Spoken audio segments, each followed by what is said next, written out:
yang kemarin heboh ini Gus. Iya. Wah, saya dengar beritanya katanya mundur dari PKB, ingin konsentrasi ke pondok pesantren. Iya. Nah, ini perlu saya tegaskan. Oke Gus, saya sekarang berada di apa sih sebenarnya Gus? Betul Gus Yusuf ini ingin konsentrasi ke pondok pesantren atau bagaimana sebenarnya? Iya, satu memang mengurus NU itu memang ya dengan segala potensi kelebihannya yang justru kadang juga menjadi kendala. Ibaratnya harimau ini masih tidur. Iya. Akan menjadi kekuatan besar ketika kita bangunkan. Saya pada suatu TV, saya sekarang bersama dengan Gus Yusuf, pimpinan Pondok Pesantren Tegarrejo Magelang. Yang kemarin heboh ini Gus. Iya. Wah, saya dengar beritanya katanya mundur dari PKB, ingin konsentrasi ke pondok pesantren. Iya. Nah, ini perlu saya tegaskan ini. Saya sekarang berada di lounge salah satu hotel Inara di bandara. Oke Gus, apa sih sebenarnya Gus? Betul Gus Yusuf ini ingin konsentrasi ke pondok pesantren atau bagaimana sebenarnya? Iya, satu memang betul. Jadi pesantren hari ini lagi membutuhkan konsentrasi khusus. Ada beberapa program. Kita ingin mendirikan Ma'had Ali, program lanjutan. Juga institut kelihatannya sudah mulai jalan. Ini proses menuju ke universitas. Iya. Nah ini teman-teman yayasan minta saya untuk mengawal waktu-waktu dekat ini agar lebih fokus gitu. Jadi saya coba korek kembali gitu kan. Pondok pesantren Tegarrejo ini sekarang besar itu. Iya. Dan di situ lahir tokoh-tokoh atau ulama Nusantara. Salah satunya di situ juga Gus Dur pernah mondok di situ Iya. ya Gus ya. Gus Dur. Bisa diterangkan Gus, katanya sudah sekarang udah puluhan ribu ini santrinya. Ya belum sih, ya baru sekitar mungkin ada 16-an ribu. 16.000. Sebagai segmen pendidikannya. Iya. Artinya di situ ada pendidikan salaf yang murni ngaji tafakuh fiddin tanpa kurikulum dari Dignas maupun dari Kemenak. Iya. Itu betul-betul mandiri dari pesantren. Itu ya alhamdulillah hari ini ada sekitar 10-an ribu putra putri. Terus juga Tegarrejo juga kita memiliki sekolah formal dari mulai TK, SD, SMA, SMK, sanawiyah, aliyah sampai ke institut. Itu ya siswanya ada sekitar 6.000. 6.000-an Ya, 6.000 lebih dikit, 6.000 ya. Ya, berarti ini butuh konsentrasi dan fokus yang lebih ini ya, yang lebih detail itu kan ya. Kabarnya juga ada apa namanya rumah sakit ya Gus ya? Ya. Punya rumah sakit juga di situ. Untuk memberikan layanan kesehatan yang baik kita bikin rumah sakit. Alhamdulillah rumah sakitnya juga tipe C internasional. Iya. Kita kerjasama dengan salah satu rumah sakit terbesar di Indonesia juga. Ini kita udah operate sekitar 7 tahunan lah rumah sakit ini udah jalan. Udah 7 tahunan ya. Udah jalan. Dan hari ini kita juga sedang mendapatkan amanah untuk bikin pesantren dan SMK di IKN.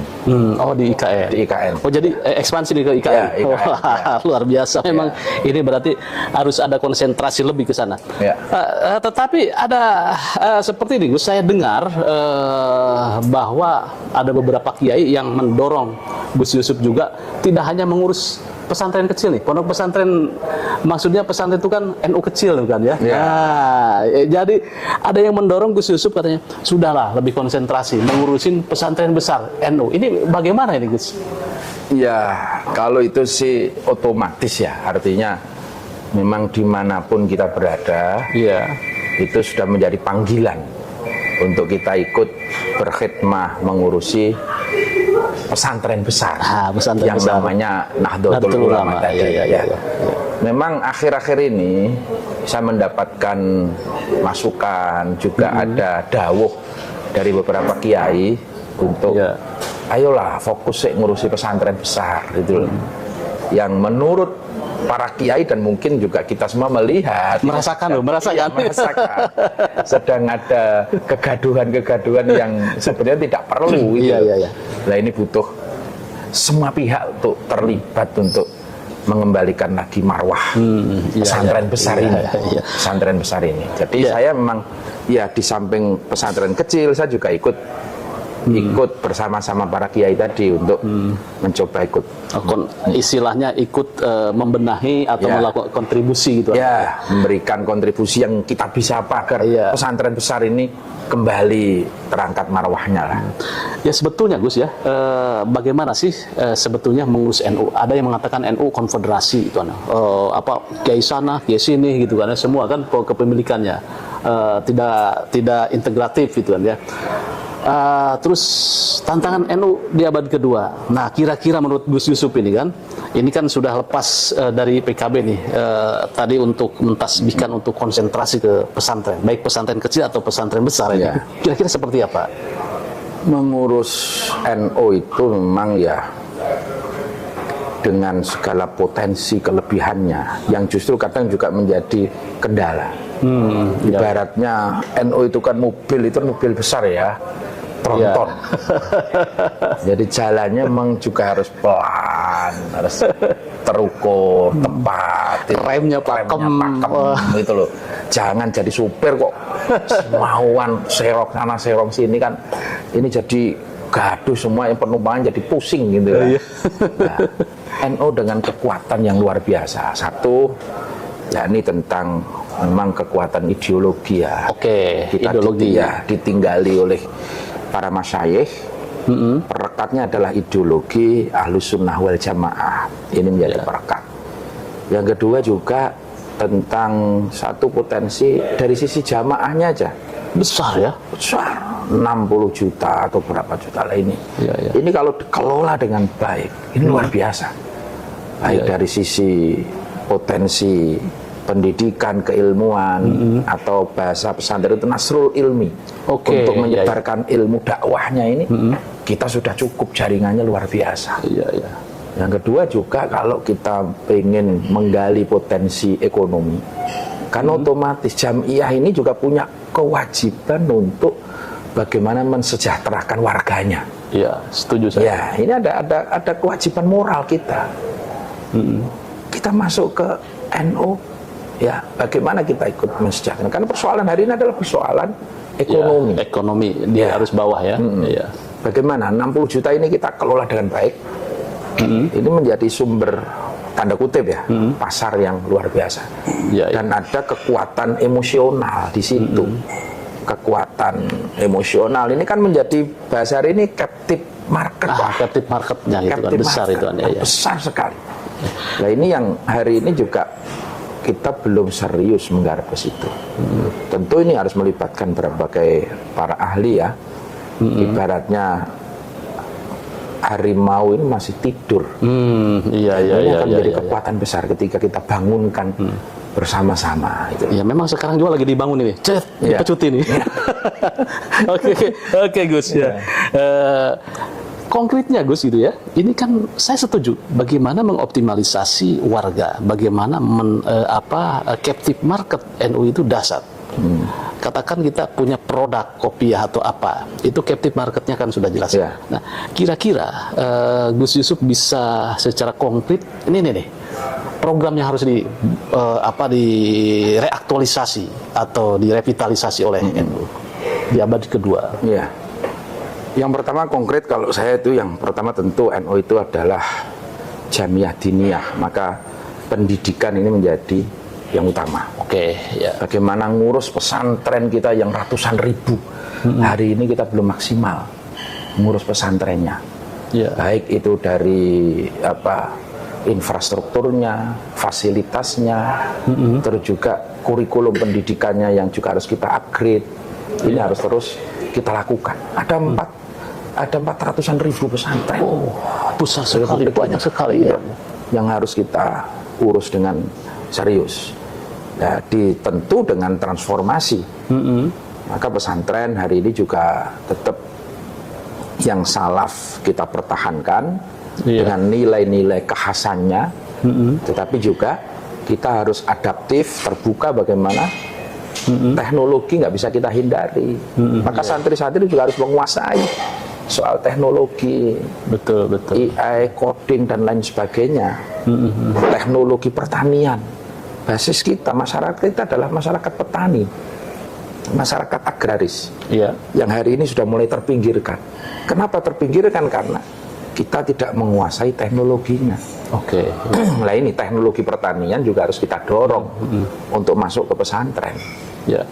Dan yang sudah dilakukan di Tegalrejo itu bagaimana, Gus?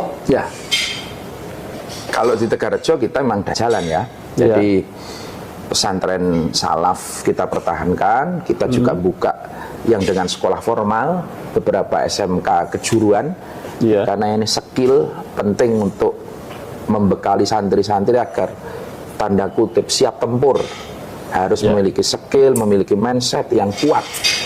Nah, di situ anak-anak kan passionnya beda-beda. Anak sekarang ini kan ada yang seneng TikTok, game, animasi, ada yang seneng teknologi jaringan. Maka kita buka SMK animasi, SMK teknologi jaringan. Yang perempuan ada yang tata busana, tata boga ya. Ya, kita fasilitasi. Paginya ngaji, siangnya sekolah tata busana, tata boga gitu.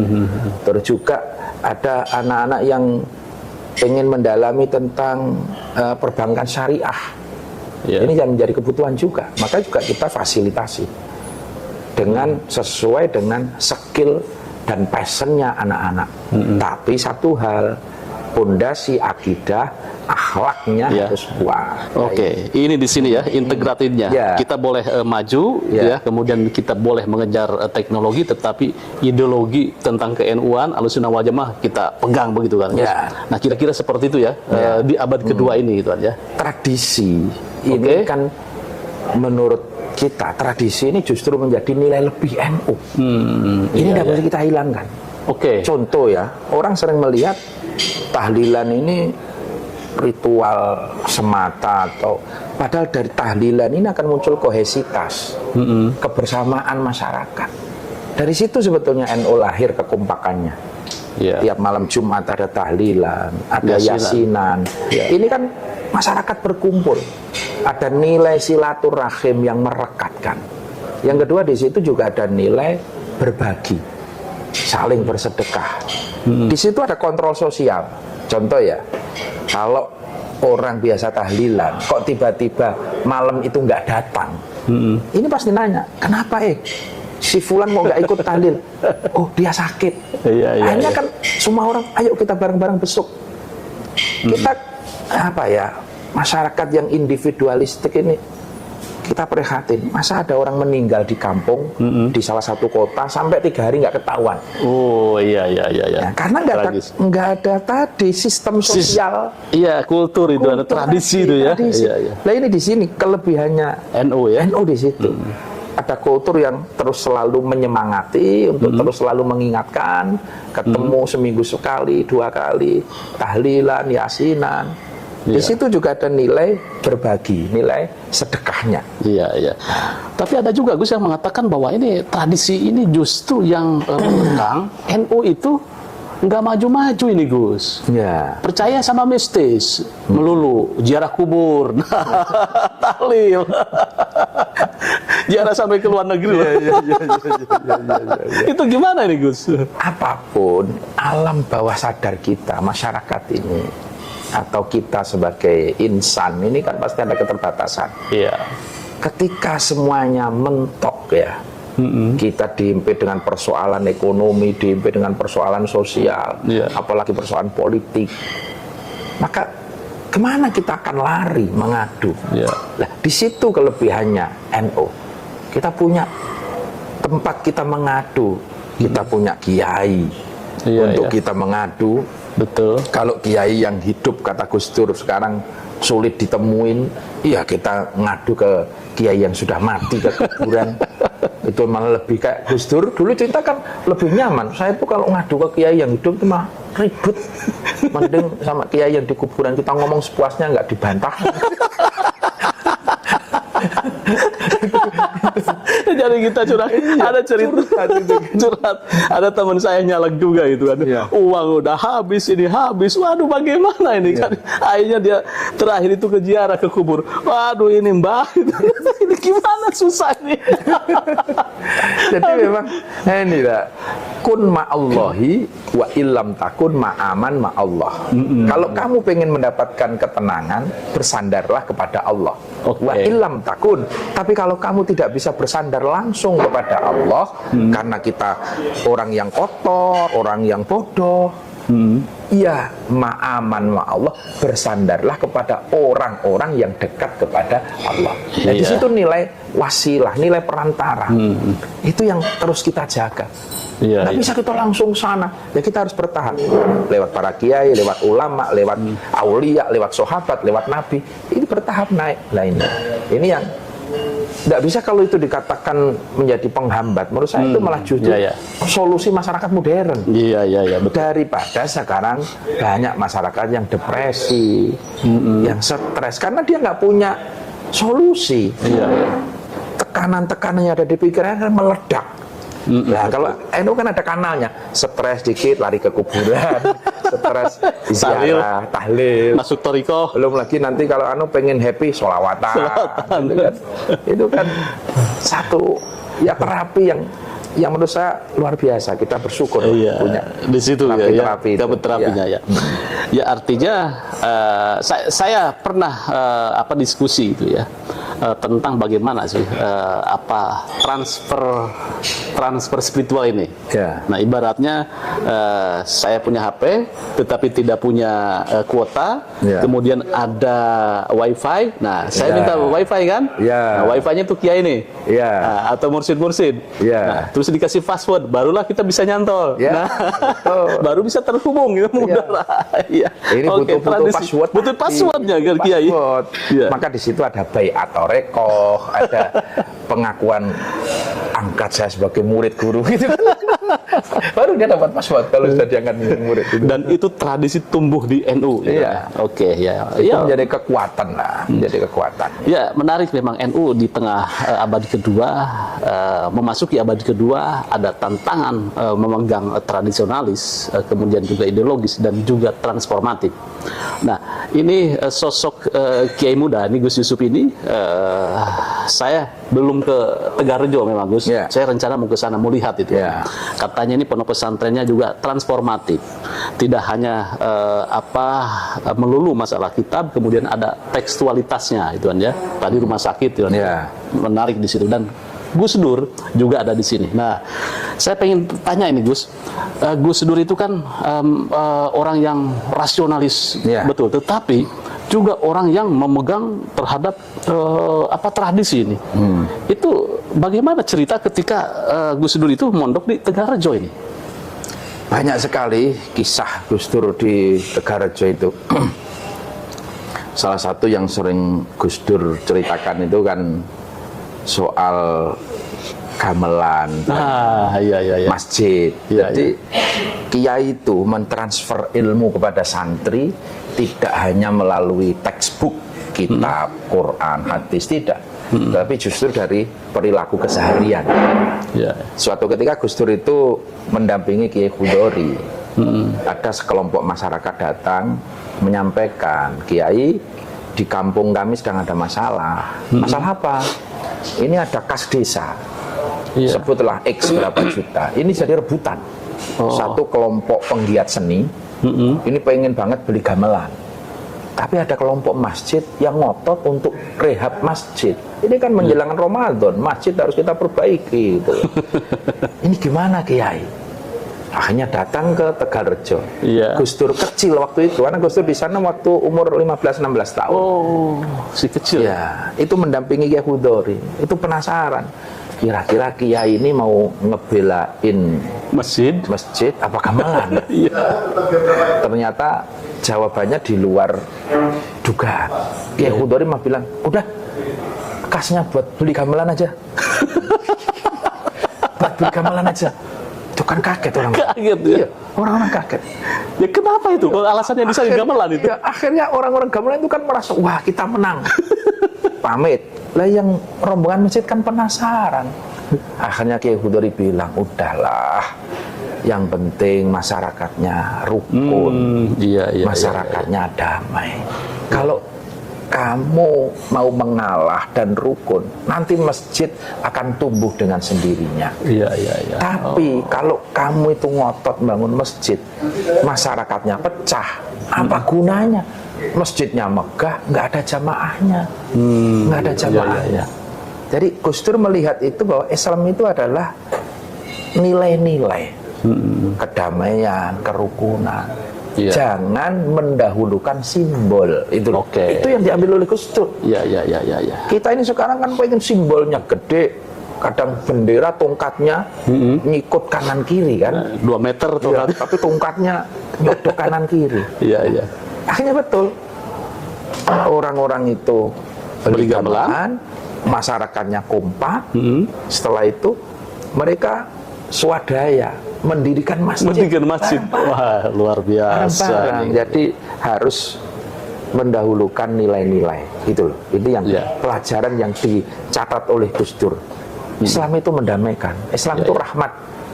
Islam bukan datang untuk memecah belah itu loh. Kalau cerita tadi itu, mestinya NU menjadi sebuah inspirasi bagaimana untuk kedamaian. Tidak hanya luar, tetapi bagaimana juga perdamaian di dalam, tanpa menghilangkan esensi tentang tradisi dan ideologi. Ini Gus, sebagai anak muda nih kan ya, Gus Yusuf kan Kiai muda nih. Kira-kira harapan terbesar terhadap umat di abad kedua ini seperti apa nih Gus? Kita sebagai warga NU yang mayoritas di Republik ini, NU ya harus terus menjadi motor penggerak. Dari sisi perdamaian, NU ini juga ikut mendirikan Republik. Maka NU juga punya kewajiban untuk mengawal Republik Indonesia ini ke depan. Artinya kita harus mensupport agar Indonesia ini betul-betul bisa siap ke depan. Tetapi NU juga punya kewajiban juga untuk mengkoreksi ketika perjalanan Republik ini mungkin masyarakatnya ketinggalan, rakyat kecilnya terabaikan. Nah, ini tugasnya NU ke depan. Jadi NU punya tugas besar untuk mengawal Republik Indonesia ini dan juga untuk mensejahterakan masyarakatnya. Nah, ini harus berperan aktif di dalamnya melalui lembaga-lembaga pendidikan, lembaga-lembaga ekonomi yang kita punya. Ini peran aktif NU yang ditunggu oleh masyarakat. Tapi kalau di dalamnya kita masih gaduh sendiri, buru-buru kita ngurusin di luar, di dalam aja nggak selesai kita. Maka kita berharap, ayolah biar bagaimana bisa kompak, solid lagi. Nahdlatul Ulama, itu yang kita harapkan. Diharapkan ya. Jadi kita bisa harapan dari besar dari Gus Yusuf bagaimana untuk NU ke depan dan warga NU bisa bersinergi, kemudian bisa ini ya Gus ya, bisa guyup ya. Bagaimana menatap tantangan abad kedua, karena seperti yang dikatakan oleh Gus Yusuf tadi bahwa abad kedua itu dahsyat tantangannya, masalah ekonomi ya Gus ya, masalah ideologi juga gitu kan ya, terus kemudian pendidikan, nah terus apa lagi itu kesehatan.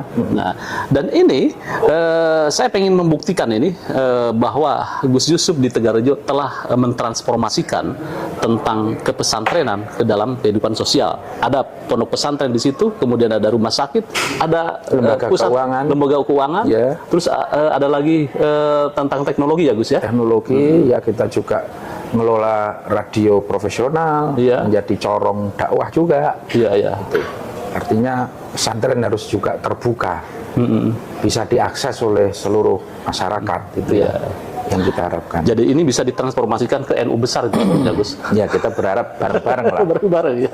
Dan yang jelas itu kita ini kolaboratif, bukan dominatif. Kita nggak bisa ngurus pesantren ini sendirian. Maka semua yang expert di bidangnya harus kita ajak untuk bersama-sama berkolaborasi dari sisi praktisi ekonomi, dari sisi praktisi kesehatan, dari sisi tentu kalau keagamaan ini sudah gudangnya NU ya. Betul, ya. Tapi yang lainnya teknis. Ini soal pesantren ini kan bangunan-bangunan pesantren. Ini juga hari ini sudah harus ditata tersertifikat lah gitu loh, agar tidak terjadi pesantren yang mungkin fasilitasnya membahayakan dan lain sebagainya. Ini kita butuh semua. Kita siapkan semua lah. Kita undang praktisi-praktisi teknis untuk ikut terlibat menata pesantren dari sisi infrastrukturnya kan. Lalu bagaimana nih untuk membariskan kaum ibu-ibu atau remaja-remaja atau muda-mudinya? Nah, jadi sederhana ya. Salah satu faktor atau tokoh yang menentukan di pesantren adalah ibu nyai. Jadi peran perempuan itu sangat vital di pesantren.